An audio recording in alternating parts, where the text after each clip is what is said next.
Hello दोस्तों, मैं पवन और स्वागत करता हूं उषा क्लासेस के इस ऑनलाइन प्लेटफॉर्म पर। दोस्तों, हम पढ़ रहे हैं क्लास 12th की फिजिक्स, जिसमें आज का हमारा टॉपिक है वैद्युत द्विध्रुव के कारण बलयुग्म आघूर्ण। वैद्युत द्विध्रुव के कारण बलयुग्म आघूर्ण। तो आइए देखते हैं कि वैद्युत द्विध्रुव के कारण बलयुग्म आघूर्ण क्या होता है। वैद्युत द्विध्रुव के कारण बलयुग्म आघूर्ण। वैद्युत द्विध्रुव, थोड़ा बड़ा लिखते हैं, वैद्युत द्विध्रुव के कारण बलयुग्म आघूर्ण। वैद्युत द्विध्रुव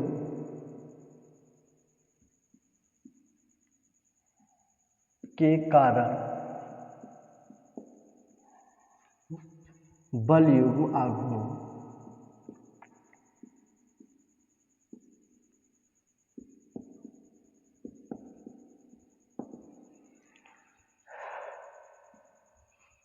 मोमेंट ऑफ, इसको इंग्लिश में अगर बोले तो बोलते हैं मोमेंट ऑफ वैद्युत द्विध्रुव आघूर्ण कपल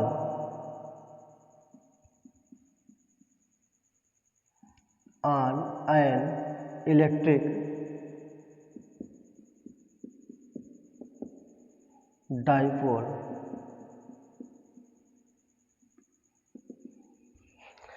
वैद्युत द्विध्रुव के कारण उत्पन्न वैद्युत क्षेत्र। तो आइए वैद्युत द्विध्रुव के कारण उत्पन्न वैद्युत क्षेत्र की गणना के लिए हम एक फिगर बनाते हैं। वैद्युत द्विध्रुव के कारण हम एक समान वैद्युत क्षेत्र ले लेते हैं। क्या ले लेते हैं बच्चों? एक समान वैद्युत क्षेत्र।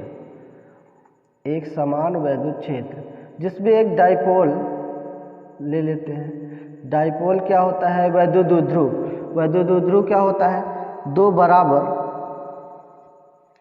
किंतु विपरीत प्रकृति के आवेश, दो बराबर किंतु विपरीत प्रकृति के आवेश एक दूसरे से अल्प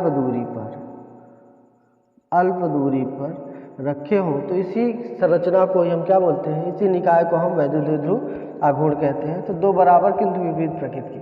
अब ध्यान दीजिए, ये क्या दिखा रहा है? एरो क्या दिखा रहा है? एक समान वैद्युत क्षेत्र दिखा रहा है। किसको प्रदर्शित कर रहा है? एक समान वैद्युत क्षेत्र को। ध्यान से देखिएगा बच्चों, यहाँ पर एक वैद्युत द्विध्रुव लिए हैं और वैद्युत द्विध्रुव पर दो बल लग रहे हैं। एक इस डायरेक्शन में, ये प्लस QE के बराबर लगेगा, और एक इस डायरेक्शन में जो कि माइनस आवेश है, तो ये F बराबर इस माइनस के कारण लगेगा QE। बल तो वही लगेगा लेकिन डायरेक्शन इसका विपरीत है, तो हम बोल सकते हैं कि माइनस डायरेक्शन में लग रहा है। ठीक है, परिमाण में समान है लेकिन दिशा में विपरीत है। ये इसका डायरेक्शन देखिए इस तरफ है, मतलब कि वैद्युत क्षेत्र की दिशा में, और इसका डायरेक्शन वैद्युत क्षेत्र के अपोजिट दिशा में है। ठीक है बच्चों, इसका डायरेक्शन वैद्युत क्षेत्र के अपोजिट डायरेक्शन में है। तो इस तरीके से एक संरचना हम बनाएंगे। अब इसमें थोड़ा सा हम माना वगैरह लिख लेंगे। इसको हम मान लेते हैं कोई बिंदु A है, यह कोई बिंदु B है, और यहाँ से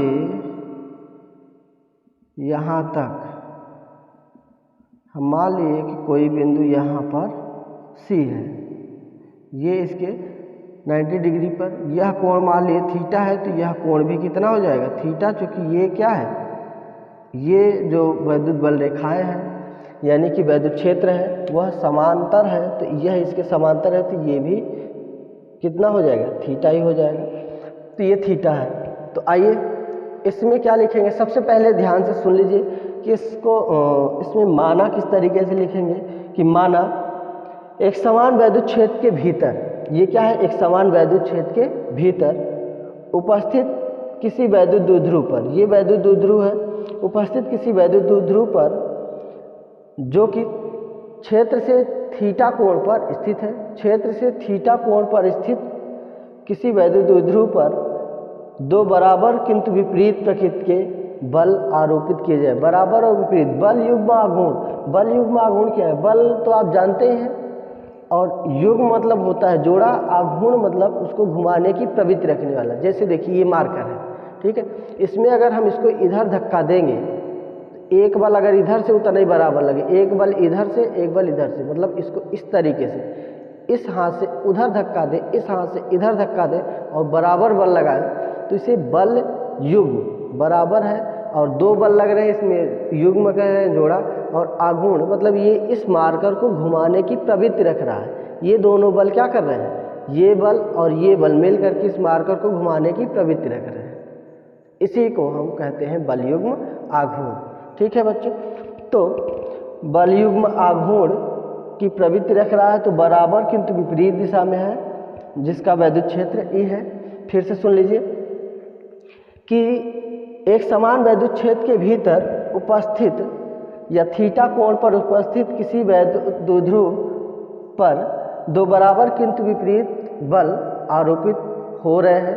यदि यह बल आघूर्ण, यदि इस बल आघूर्ण का जो बल आघूर्ण लग रहा है इसका बल आघूर्ण टाउ हो, तो यदि बल आघूर्ण टाउ हो तो हम यहाँ पर आपको लिख दे रहे हैं माना वगैरह बोल दिए हैं, एक बार लिख लीजिएगा। यदि बल आघूर्ण या बल युग्म आघूर्ण कह सकते हैं, बल युग्म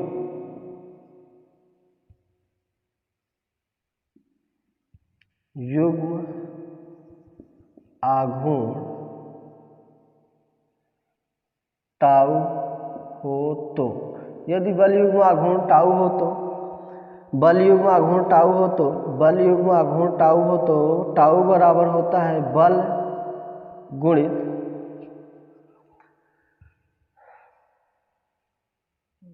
बल क्रिया रेखा, या फिर दोनों बलों के बीच की दोनों बलों के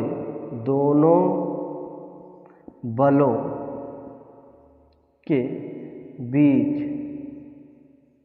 की लंबवत दूरी, दोनों बलों के बीच की लंबवत दूरी। तो आइए देखते हैं, ये बल टाउ बराबर कितना हो जाएगा, बल कितना लग रहा है F, चूंकि बराबर है और विपरीत है तो F दोनों बलों के बीच की लंबवत दूरी, ये लंबवत दूरी ये देखिए ये है, ये क्या है लंबवत दूरी है, तो क्या है BC, ये दोनों बलों के बीच की लंबवत दूरी इक्वेशन फर्स्ट मान लेते हैं। अब हमें या फिर इस पर वैल्यू रखना है, किसकी, इस पर वैल्यू रख देना है। यहाँ पर आप चाहो तो एक लाइन और लिख सकते हैं, टाउ बराबर F का मान Q इंटू E है, F बराबर देखिए Q इंटू E है, तो Q into E into BC, ये समीकरण 1। अब आपको BC का मान निकालना है, मतलब ये दूरी निकालना है। ये दूरी निकालना बहुत ही आसान है। देखिए आपको ये दूरी निकालना है, ये दिया है, ठीक है। आपको पता है कि साइन थीटा बराबर कितना होता है, आपको पता है साइन थीटा इक्वल टू लंब बटे, ये देखिए थीटा है, तो साइन थीटा अगर इस त्रिभुज में, त्रिभुज ABC में अगर हम त्रिभुज समकोण त्रिभुज ऐसा कह लीजिए, समकोण त्रिभुज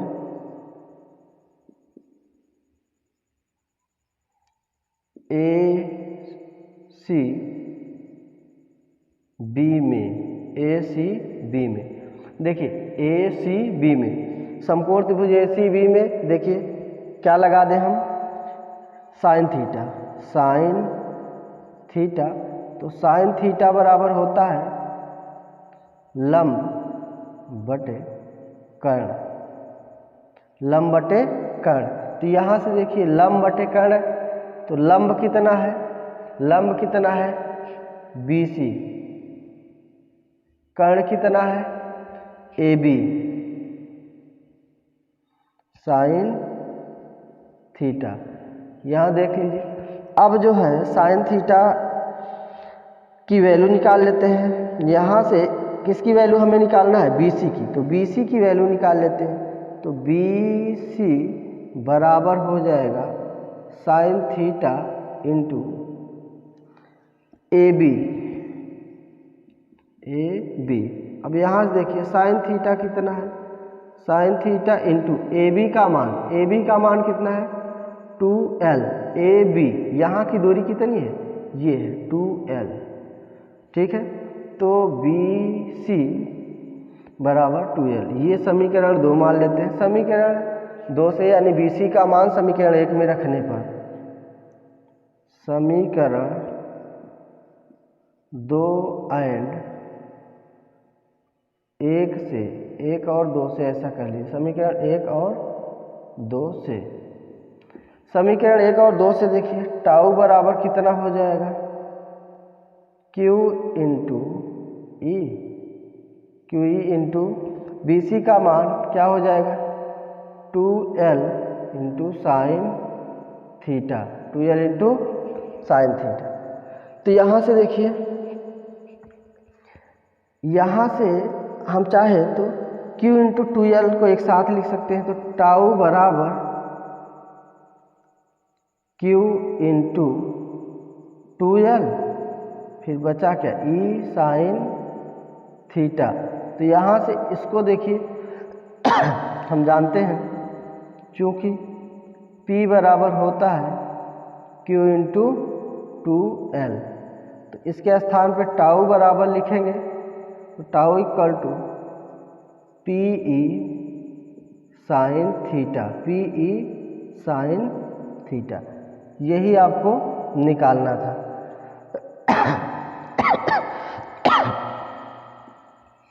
यही बच्चों आपको निकालना था। तो एक बार फिर से सुन लीजिए, हमें वैद्युत द्विध्रुव के कारण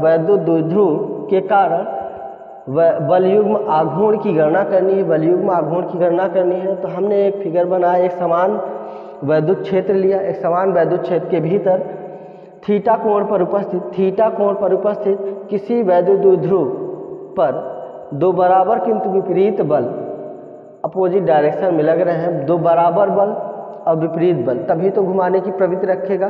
कोई एक बल ज़्यादा हो जाएगा तो रोटेट नहीं करेगा, मतलब कि दो बराबर और विपरीत युग्म और आघूर्ण की संरचना नहीं बन पाएगी। तो इसलिए जो है आघूर्ण के तरीके से घुमाना है तो दो बराबर और विपरीत बल लेने पड़ेंगे। यहाँ पे दो बराबर और विपरीत बल आपका कार्य कर रहा है, तो इसको जो है घुमाने की प्रवृत्ति रखता है।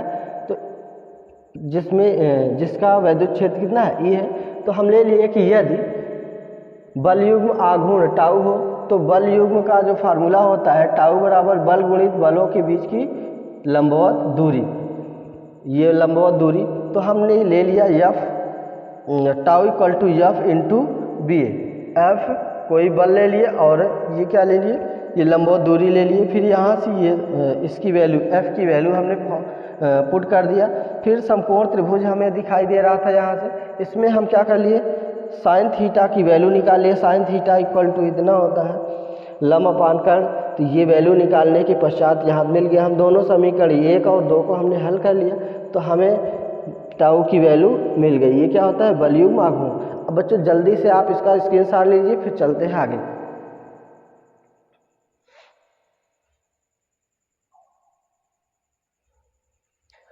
चलिए बलयुग्म आघूर्ण मेरे ख्याल से ये नोट कर लिए होंगे। अब जो है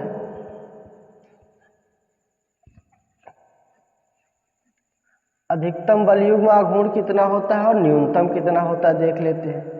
अधिकतम बलयुग्म आघूर्ण कितना होता है और न्यूनतम कितना होता है, दो नोट पॉइंट देख लेंगे, दो नोट पॉइंट देखेंगे, फिर आगे चलेंगे। देखिए नोट नंबर फर्स्ट,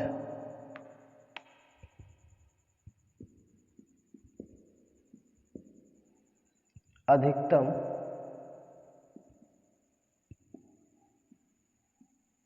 बलयुग्म आघूर्ण के लिए, अधिकतम बलयुग्म आघूर्ण के लिए आपको थीटा बराबर लेना पड़ेगा कितना 90 डिग्री। कितना लेना पड़ेगा 90 डिग्री, थीटा बराबर 90 डिग्री। तो इसका मतलब साइन थीटा कितना हो जाएगा, 90 अंश बराबर 1, ठीक है। तो साइन थीटा का मान कितना, 1। तो अतः टाउ बराबर tau equal to P E into sine 90 अंश, और साइन 90 अंश की वैल्यू कितना होती है, तो ये मैक्सिमम हो जाएगा मैक्स। तो टाउ मैक्स बराबर पी ई इंटू 1, मतलब टाउ मैक्स बराबर पी ई, टाउ मैक्सिमम बराबर पी, मतलब अधिकतम बलयुग्म आघूर्ण कितना होगा, पी ई के बराबर हो जाएगा। और अगर हम न्यूनतम बलयुग्म आघूर्ण लें, नोट नंबर 2, इसको हम फर्स्ट मान लेते हैं। तो न्यूनतम बलयुग्म आघूर्ण के लिए, न्यूनतम बल युग्म आघूर्ण के लिए, न्यूनतम बल युग्म आघूर्ण के लिए आपको थीटा बराबर 0 अंश होना चाहिए। थीटा बराबर 0 अंश, अर्थात साइन थीटा बराबर कितना हो जाएगा, यानी साइन 0 अंश बराबर कितना हो जाएगा, साइन 0 अंश की वैल्यू 0। तो अतः tau equal to P E sine theta से टाउ बराबर कितना, पी ई इंटू साइन 0 अंश, तो पी ई इंटू इसकी वैल्यू 0, मतलब 0। तो टाउ मिनिमम